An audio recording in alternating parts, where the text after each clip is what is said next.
Yo, what's up? What's up? Good evening and welcome to MUFC Bias. I'm your host, Ice, and as usual, we are bringing you the latest, news, whatever it is that is related to Manchester United. Today, we'll be looking at the game, the results, the game in general, the performance of yesterday's match against, Brentford, and we'll be dissecting to an extent the player performances, the coach tactics. I mean, the gameplay in general and the attitude. The attitude in general is one major part that I'll be dwelling on tonight. Before we go further, I urge you to drop a like on this video, and as usual, you know, if you have not subscribed to this channel, if you are tuning in for the very first time, you do well to subscribe to this channel and turn on post notifications so you always get the best, and the latest news regarding Manchester United. All right, quickly, let's get into it. So, the international break was a long one, long drawn out international break with many talking points.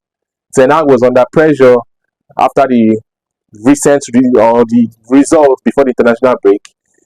There was the talk about Ineos cutting off Sir Alex Ferguson from the ambassadorial position that he's previously occupied, which ultimately led to him not being paid anymore. I mean, the £2 million that he was being paid annually, Ineos are going to cut down on it. This is all in relation to the small margins that Ineos promised. They said they were going to be very drastic. They were going to be, meticulous in spending, and they were going to get small margins that will make up in the long run a larger gain for the club. And yeah, there was a lot of uproar concerning that. I took my time to analyze the whole of that scenario, and I'll drop what I feel about that.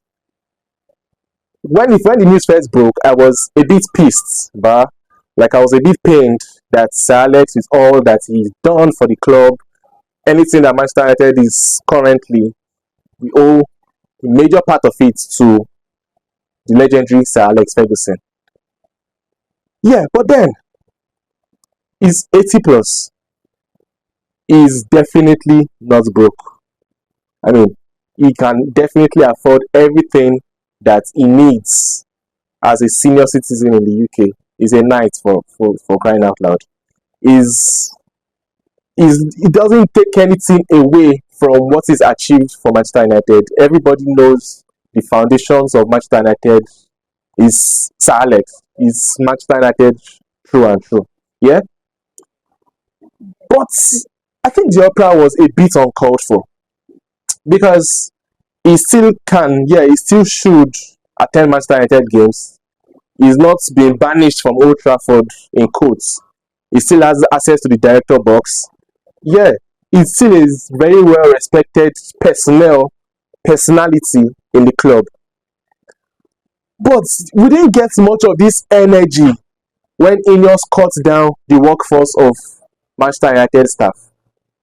I mean, these are people that have probably lived all their lives as Manchester United fans and workers, right? They don't have any other source of income. They survive through working for Manchester United.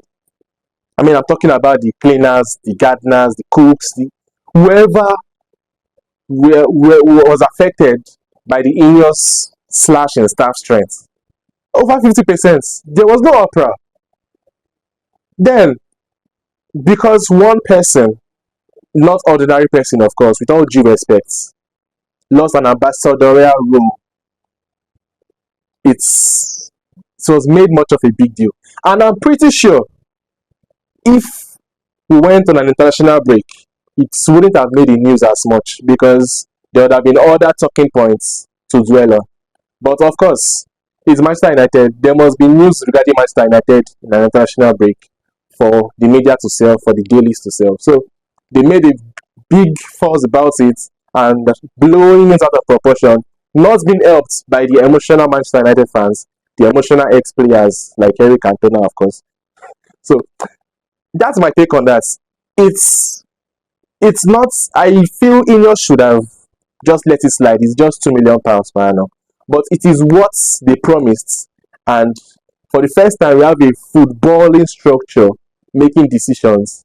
We should let them do their thing, and you know, is the end justifies the means, right? So in the long run, if all this turn out to be for the betterment of Manchester United, and we do end up, going back to our position in European football, at the pinnacle of European football, then we will remember that they once cut down Sir Alex's ambassadorial position or stipends. So it's, to me, I'll just take it that we should allow Ineos do their thing. We should allow the footballing structure do their thing for once, and we'll see the end result. They promised it to us, so when it goes for us, or when it goes the way we want it, we celebrate. When it doesn't, we support them regardless.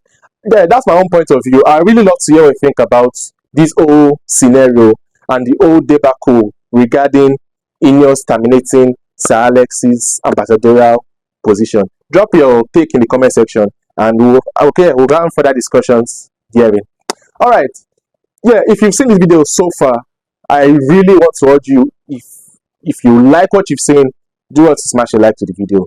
It costs nothing, it's free, so it's just a way of supporting me and supporting the channel, bro. All right, so to the major talking points, yeah, which is the victory against Brentford at Old Trafford yesterday. Yeah, Manchester United are back to winning ways, and it's cause for celebration because we've missed that feeling. We've missed, the banter has been terrible. Like losing to Spurs, losing to Liverpool. I mean, after the initial, games where we were on and off creating the most big chances, missing the most big chances also, and all that's positive. Some injuries came in, and I think it knocked the morale of some of the players. Yeah, but yesterday I really liked the lineup, except of course Garnacho starting on the right wing. I was stunned why Garnacho was starting on the right wing when Ahmad is on the bench. Like I always say, you do not waste a natural player or a specialist in a position on the bench while you put a makeshift, like an interim, in his position. It's cuts across to me like you just wasted two players. But eventually, I think it switched back to the left and it became productive. But yeah, I like the lineup. Shaw is not back yet. He's training. Majraoui saw him on the bench even after the scare of him having, injuries or surgery regarding his heart and all that. But we saw Lisandro Martinez debut at left back. It's not something that is happening for the first time. We know it's okay at left back. The centre back pairing was fair enough. Was good. One thing I really liked yesterday was the mentality. For the first time in a while, I saw Manchester United players play like they want to win. Delete was a monster yesterday. His mentality was monstrous, or was on a monstrous level yesterday afternoon. It just reminded me of the Vidic of old, the Wayne Rooney's, where the Jones, where they are bleeding and they feel like they should just die for the club, like they give their all. I loved that for Mathis de Ligt. Right? Even when the referee was urging him or compelled him to leave the pitch, he was complaining. Like the blood was dry and all that. It wasn't a threat to anybody. So why send me off when Brentford are having a corner? And we all know Brentford are good at set pieces. Unfortunately, it's led to a goal and everybody was disappointed. I was disappointed. I'm sure all Man fans that were watching the game were disappointed. The coach was disappointed, got a warning and all that. But I loved the mentality. I loved the passion. Rashford played, with his heart on his sleeve.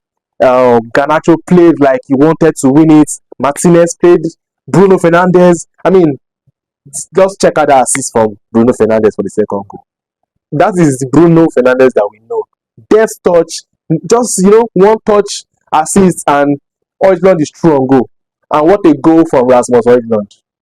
He had a beautiful game all round, pressing, not getting into unnecessary struggles. I mean, then what a deft finish with his favorite left foot. It was a beautiful performance all round. Odana had a good game. Martinez had a good game. Delis had a good game. Who else? Dalot. I saw good combinations between Dalot and Onana, which could have resulted in 2 goals. But yeah, decision making it wasn't perfect. But I'm loving the chemistry. I love the chemistry I saw yesterday. If Manchester United players play with such mentality every week, I am pretty sure we would be very high on the table at this point in time. I've always said it. This season is up for grabs. Manchester City will not win the league. I am pretty sure about that. Man City will not win the league this season. So it's left for Liverpool to step up, or Arsenal to step up, or Manchester United to step up, or Chelsea to step up.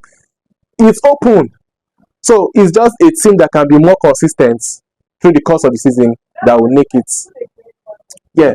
So it's one to celebrate. I enjoy the game. I enjoy the win. I enjoy the fighting spirit. I enjoy the fight back. I enjoy the comeback. I mean, it is 3 points, and yeah, we moved from 14th to 11th on the table. At least we're at the top of the second half of the table.